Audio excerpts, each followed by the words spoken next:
Денеска е практично петиот ден од кампањата за овие предвремени парламентарни избори кои што ќе се случат на 15 јули. Денеска сме овде во Битола, Битолско, ќе ги посетиме и Демирхисар и Новаци, ќе имаме разговори и со жителите во Новаци и во Демирхисар, секако и со битолчани. Веќе имавме можност да разговараме, да размениме мислења во врска со актуелната состојба, каква е состојбата овде во Битола и Битолско. Луѓето сведочат за сите оние порази, неправди кои што се присутни ширум целата држава. Сведочат луѓето за сите оние неисполнети ветувања, неиспорачани очекувања. Битола е сведок на практично пустошот кој што позади себе ќе го остави ова раководство на СДСМ и Ал Капоне, политиките преточени во Зоран Заев. Така што, навистина, можам да кажам дека изминативе еве веќе 5 дена, но и месеците претходно, можам да заклучам дека во Македонија тешко се живее, луѓето се разочарани, безнадежни, луѓето практично ги напуштаат родните огништа и се селат надвор од државата. Она што е актуелно денеска и практично сите оние лоши политики и мерки кои што беа поврзани со справувањето со COVID-19 пандемијата. Исто така економската состојба е навистина разочарувачка. Имав можност да разговарам со еден предприемач овдека кој што приватен стопанственик кој што се жали, вели потешко овие 3 години не било, посебно сега. Навистина порази, неправди.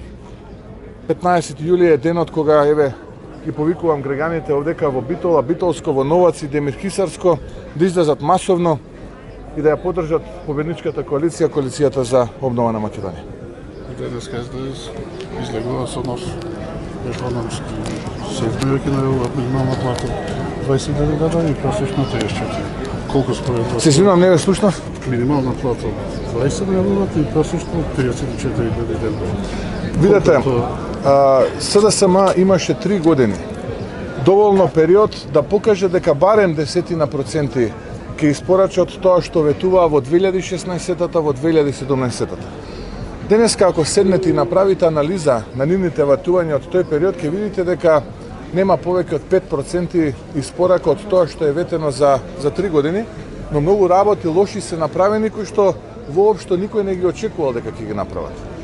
СДСМ, освен порази, неправди, многу криминал и корупција, за ништо друго не ги бидува. Тие ветуваа и 500 евра, 30.000 денари просек плата, па гледате дека не сме ниту пак ни до 25.000, иако наследија состојба со 22.000 и нешто пред 3 години.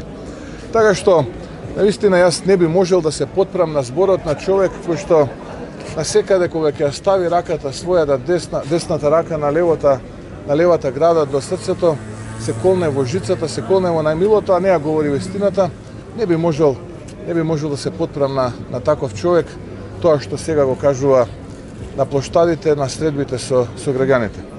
Избега соочување со граѓаните помасовно, се обидува на контролирани соочувања со 30 на 40 на активисти да рефлектира позиции кои што далеку од тоа дека ќе ги испорачи. Но нашиот народ е умен народ и тој народ на 15 јули ќе му каже што мисли и гласно ќе зборува позади параванот. Го очекува дебакал и дебакал на сите негови политики, вклучително и овие антиреформски, антиекономски политики кои што се обидува сега да ги нуди. Никој веќе на Зоран Заев и нова раководство на СДСМ не му верува.